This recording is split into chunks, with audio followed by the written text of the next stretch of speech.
Welcome, everyone. I'm so excited about our live session today because we have a guest speaker, Linda Ugelow. Ugelow. Yes, Linda. I'm sorry, I cannot pronounce your name properly, but I've known Linda for many years, and I am just so thrilled and honored to have you here with us. So, Linda is a speaking confidence coach. And today, we are going to talk a lot about body image and how to overcome the insecurities we have about our body. So, comment if you're watching right now. Leave a comment below, raise your hand, say hello. And if you're watching it in replay, just put the hashtag replay, and I will make sure I get to all the comments later on when this is finished. And I invite you to engage with us and write your comment under the video, ask questions, because it's not just our show. It's meant to be, our group discussion and learning experience, right? So Linda, let me give you guys an introduction to Linda. Linda is a speaking confidence coach, and she's passionate about helping people get over their fear and anxieties when they speak. She started online coaching in 2014, and since then has done hundreds of live streams, hosted her own TV show, emceed a TEDx event in Hungary, among many others. And this past fall, she released her first book. It is Delight in the Limelight, which I'm reading. Amazing book. And if you're an online entrepreneur, or if you just want to get out there and talk to the public to make an impact, this book will show you truly unconventional ways to conquer your fear. Now, there are a few reasons why I have invited Linda here to our group. First, Linda has made a complete career transition in midlife, which is truly inspiring for us. And starting over and starting something new in midlife is one of the themes in our group. And I'll let Linda tell us her story in a little bit. And the second reason why I have invited Linda is because last week I did a live training on the stories we often tell ourselves and how they shape our perceptions and our body image. And oftentimes these stories hold us back from going forward and taking the necessary action to get into a place where we can thrive. So we have all kinds of stories. And, if you saw my live, I have issues with my different body parts. And from my clients, I've heard many women who hesitate about going to the gym or taking dance lessons, for example, because they're self-conscious about the way they look. And they often say to me, well, I'll go after I've lost 10 pounds or 20 pounds, etc. So anyway, no matter what the stories are in your head, they're stopping you from doing those exact things that will give you confidence and that will change how you feel about yourself. So now Linda knows a special technique, well, many actually, that can help us rewrite those stories so we're no longer enslaved to them. And I want to just bring out a caveat. I want to bring out the importance of acknowledging and embracing our stories, because without first owning them, we can't work through them and move to a healthier place. So if we don't face our shadows, we'll never be able to embrace the light. So without further ado, let's welcome Linda. Yay! Yay, Louisa. Yay! And Linda, tell us about your midlife career transition. What kind of profession were you in, and what made you decide to become a speaking confidence coach? Well, just before I came into the online space as a coach, I was an organic farmer. And I was growing specialty produce for local restaurants. And I thought it was very cool, and it suited my very introverted personality. Mm-hmm. But I must include that another part of me was that I had always wanted to dance all my life. That was all I wanted to do. And I gave up that, I guess, that career trajectory when I was in my early 30s. I just felt like it wasn't working. I couldn't really attract the kind of people I wanted. I'd been doing it for, I think, 18 years. And I thought, I don't know how to run a business. So I kind of gave it up and had a child, got into gardening and then farming. And so here I was, I do need to include one other piece, is that I fell into being a performer early on in my 20s. And so I was at the time, and for 4 decades actually, with this women's world music group. But my role was, as a singer and a dancer. Okay, so we'll just hold that to the side. That was ongoing through everything. I was in the field weeding the onions and listening to a module from online business coach Marie Forleo. I don't know if you've heard of her. Yes, She has B School. So that was kind of big in the, 2014, I think this was. Yeah, it was big. And I had listened to this module before. It was how to start the right business. And I thought, the following year, I'm going to listen to all these modules again. It was helping me with my farming business. And the second time going through, I just had this hit that shot me to the feet. I jumped up and I thought, oh my God, it touched something in me that I always had a big dream of doing something impactful. I thought it might have something to do with the dance. I wasn't sure. But all of a sudden it hit me, here I am hiding behind the kale. And what I really want is to be making an impact. And I don't know what that means. I don't know what that looks like. But if I don't pursue that, if I don't try to figure out what it is, I know I'm going to die with regret. So I decided at that moment, it took me a while to make the transition, but I decided at that moment to become an online entrepreneur. Again, I had no idea what I was going to do. I didn't know how to, I was kind of a Luddite. I didn't even know the technology. I didn't know how to write a post on Facebook or any of that. But I started to take some courses, and I lurked around in Facebook groups and to see, well, what are people struggling with, and what is it that I might be able to help them with? And what came to me was that I found a way of being in my life that reduces struggle. In fact, I sort of kind of eliminated that word for a time, truthfully, from my life. And I thought, okay, I'm going to be showing people how to get high on life. And my website was High on Life, Strategies for Everyday Bliss. And I was helping people find more ease in their life. So this is kind of an irony.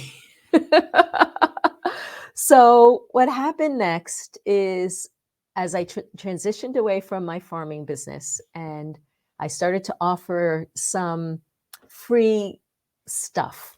Like I ran things like personalized affirmation audios. So I would interview people and find out what they were doing that felt really good and what they were doing that felt like a struggle. And then I created personalized affirmations for them, and I made it into an audio with music. It was a very beautiful thing, and people loved it.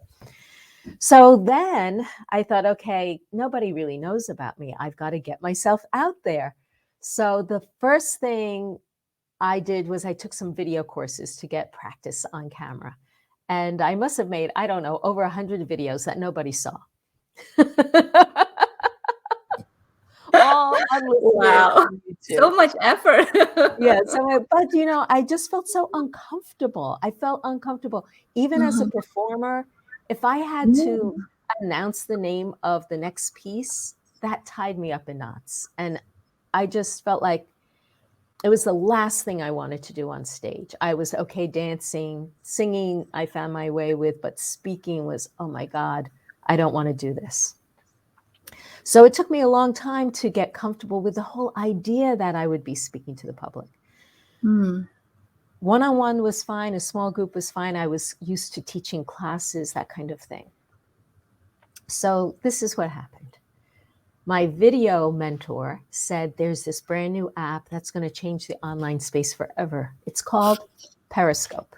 And it was the very first live streaming app from the phone. And it was way before not way before, 9 months before Facebook came out with it. And then the rest is history, is recent history.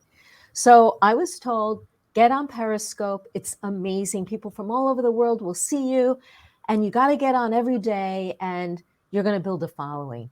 So I thought, okay, I'm going to do this. I just got my first cell phone, my flip phone, but I'm going to do Periscope. And I got on.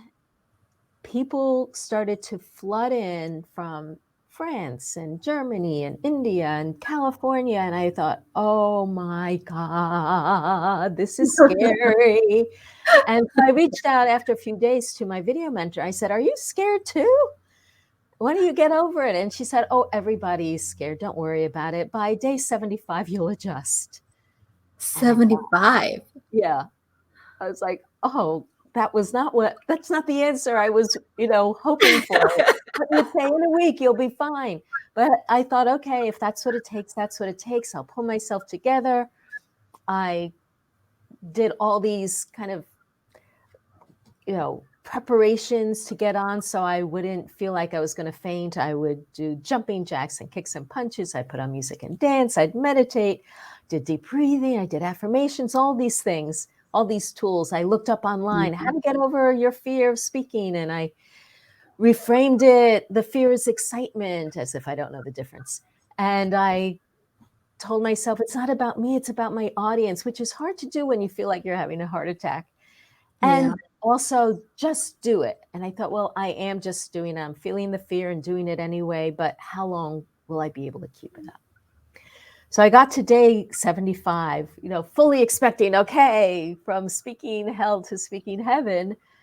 And I went to press broadcast and I thought, oh my God, my heart is still racing.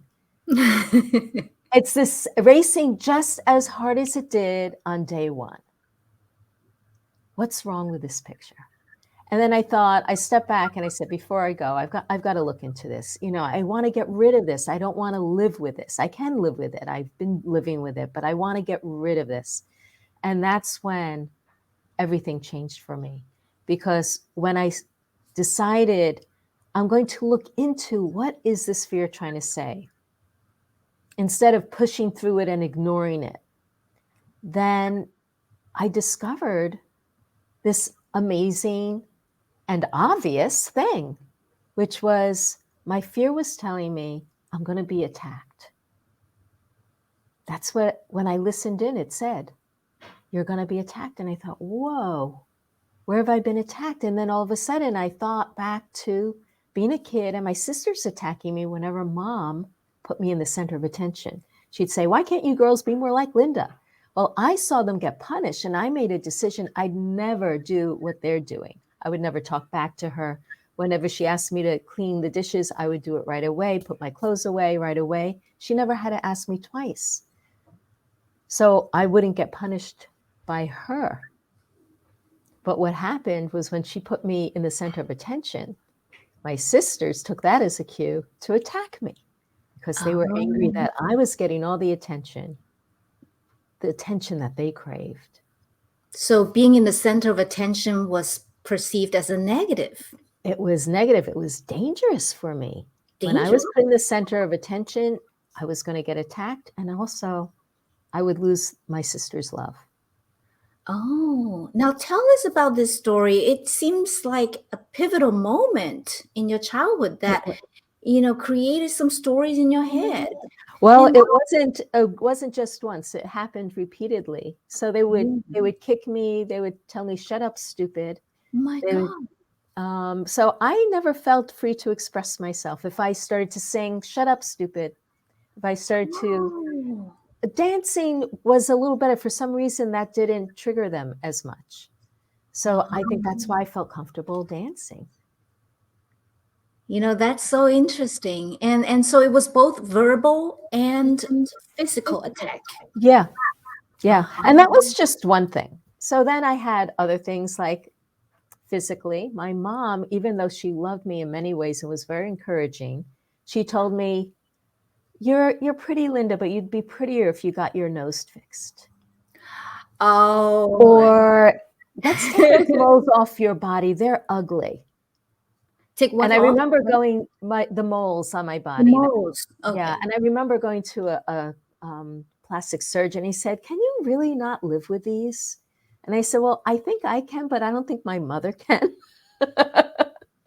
So what was your decision? What was your response to him? I decided not to get my nose fixed, not to have these moles removed. She also criticized the way my teeth looked when I smiled, which made me inhibited to smile until age 35. Oh my Mm. God. Yeah. You have one of the greatest smiles I've ever seen in a Oh, person. thank I you. love your Finally, smile. thank Yeah. you. Well, I That's decided so I was classic. going to embrace it, instead of it was very, very painful because it meant that anytime I laughed, Yeah. anytime I was happy, that was coupled with self-consciousness, Oh, deep self-consciousness. yeah. See, I have such a similar experience as yours, and I talked about those in my last live. And it was also my mom who told me to get my eyes fixed, get my teeth fixed, and all kinds of criticisms. And I think those form the basis of our self-image from an Yeah, early age on. yeah. So that was really interesting. And how did you overcome that limitation that was in your head all these years? And why do we have such, I mean, I'm just wondering, why do we have such inner critics inside us? And why do we, what purpose do they serve that we keep them with us all these years? Yeah. I've come to see the inner critic as a wounded part of ourselves Hmm. that is the discerner, the wise judge, the evaluator, that part of us that keeps us safe and Hmm. moving in the direction that we want to. So I see what has happened where we've been criticized ourselves or we've been wounded. And then all of a sudden, that part of ourselves that wants to thrive, wants to belong, wants to be liked and loved and accepted, received, feels like it has to protect itself in a new way that in response to the danger that or the wounding that didn't have a way to be resolved at the time. Mm. So, for instance, if my mom woke up the next day and said, "You know what? I realized that was a ridiculous thing for me to say to you. It's really my nose that I feel uncomfortable with. And you're actually beautiful. And I love looking at you." Oh, Would I have carried this with me all my life? No. It's just that when these experiences, when these comments, when these messages, and whether they come from our parents or peers at school or in the media, movies and books, mhm, wherever they come from, mhm, if we adopt them, we take them in as truths, mhm. then we have to find a place in ourselves to hold them. But Yeah. when they're not true, when we realize actually maybe they weren't true, or maybe there's a way that I can release them, and part Mhm, of the way that we get to release it is seeing their untruths, seeing them for the messages that they meant for the people who spoke them, messages for the media that speaks them, messages from our parents or the peers who said those things. Then we yeah. can begin to extract ourselves from it. So this is Mhm, another way of thinking about it. mhm. That's so interesting because you're talking about, we're internalizing those messages that are not true, but we believed in them Yeah. because, well, they're just sort of what we learned in childhood, and we did not question those Yeah, comments, and because the comments came from an authoritative figure, that's right. right? And also, if we watch TV and all we see are these, women with a certain body type or certain look on their face, then yeah, the TV, well, in the old days, the TV was the God, the voice of God. And nowadays is, whatever, Instagram, Yeah, Facebook. So we took them as truth, but they are not our truths, that's right. right? So how do you overcome? How do you bridge this gap between what was not true, but what we have been holding on to a new set of truths, or new kind of story that we tell ourselves. I know that you have developed many techniques over the years of your coaching career to help your clients overcome this gap, to bridge this gap. So, can you give us a brief introduction of some of those techniques, perhaps ones that especially deal with the body image issues? Yeah, for sure. Where to begin? I think the first place to begin is to make a decision and a commitment that it would feel better to love ourselves rather than to hate ourselves. Yes, I I think it starts there, that we rather feel better than bad.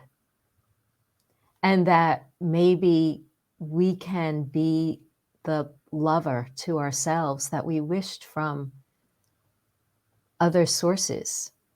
That even under the best circumstances, our friends, our parents, our siblings, whatever, even if they wanted to support us 100%, they're not really able to, because their first commitment needs to be to themselves and their personal commitments. But we can be there for ourselves 100% of the time, ideally.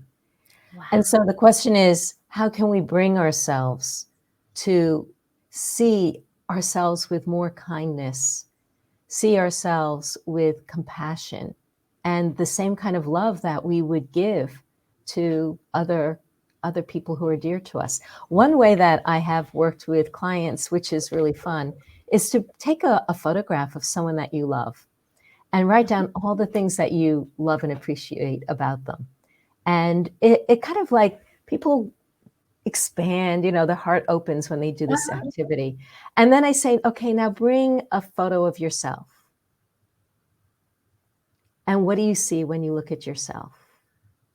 Oh and my. and it's very easy. It's like a switch flips. It's like, I see, all of a sudden we switch into what we don't like rather than what we do like. That is so interesting. I think I would have the same reaction. Well, When the I critics do. come I out. would too. So then one way to bridge that gap is take a photograph of you as a younger person, a younger child, Uh-huh. and see what you love and appreciate about them. Oh. Tell them the things that you wish someone had said to you then. Oh. That is such a great technique, Linda. And then take a photograph of you older and do the same thing. Now that's the harder one. But just do it incrementally. Incrementally. Okay. That's And interesting. then bring it up to the current time. Now here's another trick. When I realized that this fear that I had of speaking had something to say, like, the fear is loud. It's not a villain. It's a messenger. And that's how I look at the critic also. The critic is loud. It has things it wants to say. It wants to be heard, but it's not the villain. It's the messenger. Oh. So if you have something like, that nose, I mean, how can anyone live with that nose that, is curved like this? And I say, okay, here's the message, but what is underneath that? And how can I tease that apart? And I remember looking up online, this is, what is it called? There's a name for this type of nose, and something like aquiline. And historically, it was seen as a person with intellect. And I thought, oh, that's completely different than my mother would have said. And then I started to look at my family members who I love, cousins of mine or friends who have similar noses. And I think, I love this person. Why can't I love myself the same way? Yeah, you are not defined by your nose. Well, and then I get into body function and the magic of our bodies.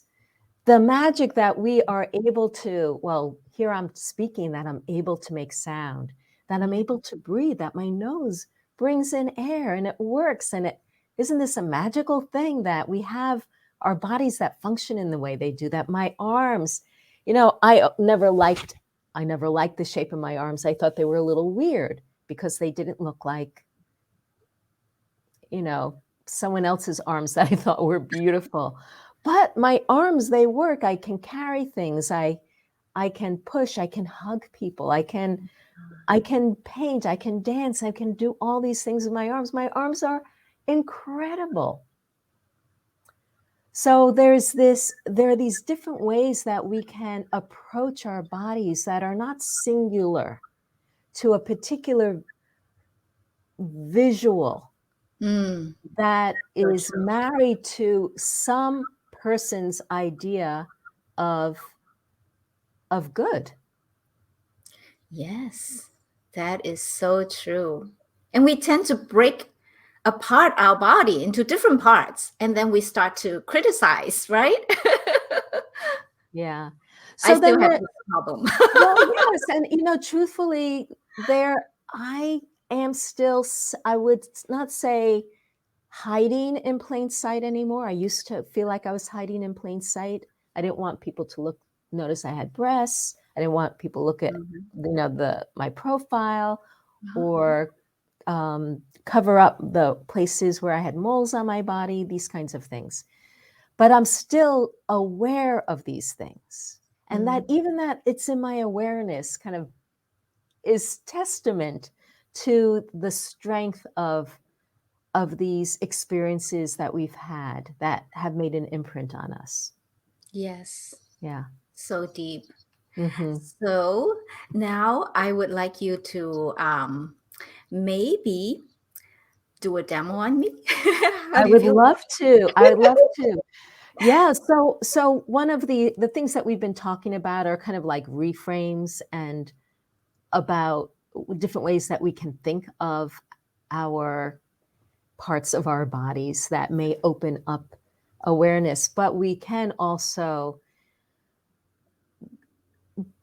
more directly impact the way we are patterned with our thoughts. And so what I'd love to do, well, first of all, what I'd love to do is hear what you would love to clear, and then I can talk about a couple of different ways we could approach it and do one of them. Yeah, sure. That'll be really interesting. So I'm putting myself up here. I'm very nervous because I'm doing this for the first time with people watching. I've done this with Linda before, well, with different body parts. I have so many issues that today I'll try to focus on the parts that we didn't clear, because obviously I'm still insecure about them. So okay, so I have as I enter midlife, going after menopause, I notice I have lost a lot of hair, and so my hair is very flat. I have natural straight hair, and I have always wanted to have curly hair because that's the image you see on TV, women with big hair, voluminous shampoo commercials, and I always wanted to have hair like that, but it's not going to happen. And with aging, my hair, well, I just washed it maybe 2 days ago, so it's a little bit better, but usually it's very flat, and I just hate that look. I mean, I look so flat. Basically, that's how I feel. Flat, not interesting.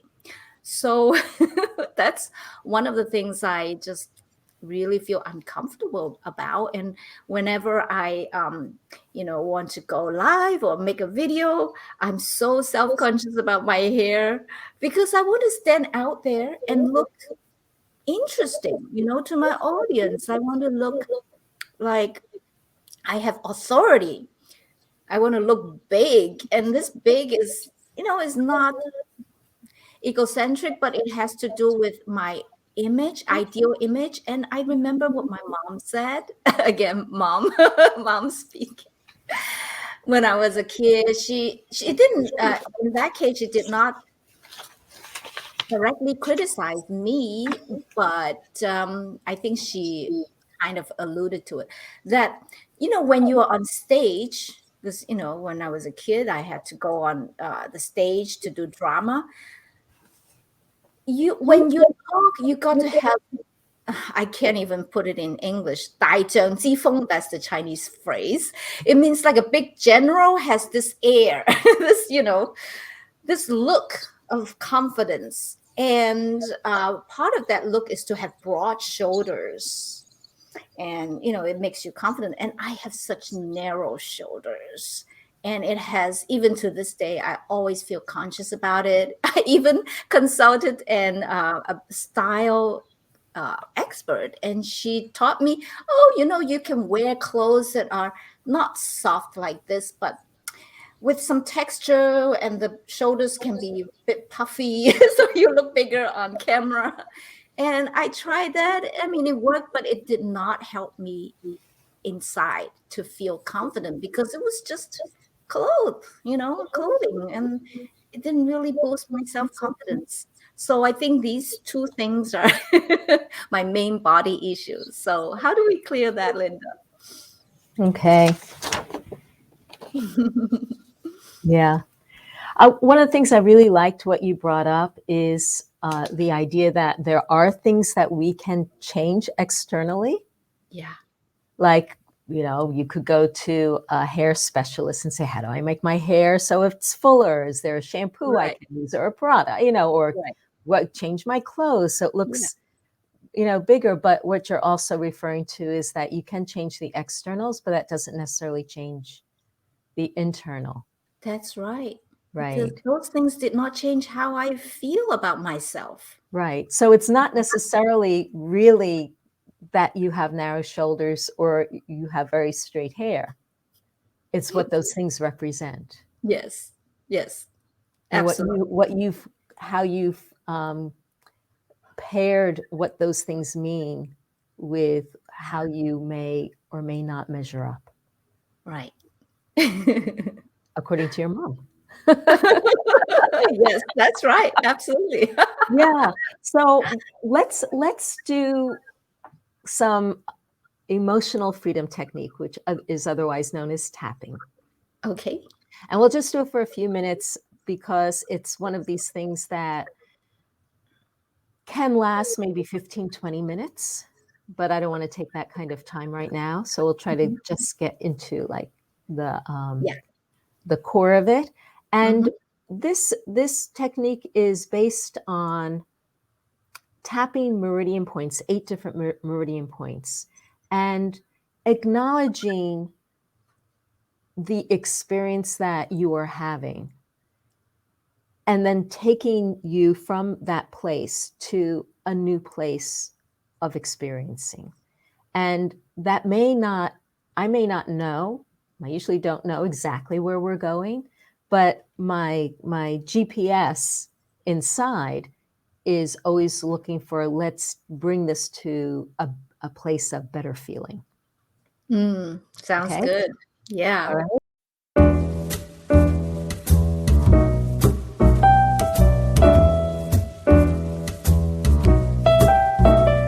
Oh, Linda, I feel like you were in my head. How did you know?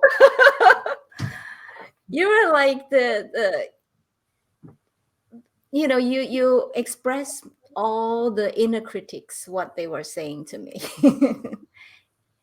And I just love the feeling of acceptance that came from talking out loud, talking to myself. Yeah. Something I don't do, just to speak in loving terms. This is marvelous. Yeah. So one practice I'd love to leave everyone who is watching this with is when you wake up in the morning and see yourself in the mirror, it's very easy for us to judge ourselves because we probably do not look our best when we first roll out of bed. I realized, though, that when my daughter would roll out of bed, it wasn't hard at all for me to say, hello, sleepyhead. And I totally like disregarded that her hair was all crumpled and her eyes were half closed and she might have had creases on her face from the covers. So when you look at yourself in the mirror in the morning, give yourself an endearment. Mm. Like, hello, sleepyhead. So glad to see you. Oh, that's such a sweet thing to do. Mm-hmm. I'll try it tomorrow morning. Okay. Well, wonderful, Linda. So glad you're here today. And it's been a just transformational experience for me. Just, doing this in front of the camera, conquering the fear, and actually, wow, that went really, really deep. So, I really thank you. I'm very grateful that you have spent so much time with us in this community with our members, and I think you have done a great service for all of us because who doesn't have body image insecurities? And so I find these techniques really, really helpful. And for those of you who are interested in, getting out there with more confidence from, coming from a really authentic place inside you, I really recommend this book, Delight in the Limelight, and also getting in touch with Linda because she has such amazing gifts to share with us. So, with that, I will end this live. And if you're watching it in replay, please write your comments here. And if you have any questions for Linda, you can leave it there. And Linda is in our group, so she will also respond to you. So thank you so much for tuning in, and I'll see you next week. Thank you, Linda. Have a nice day. You too, Louisa. Thank you, everyone. Thank you. Bye bye.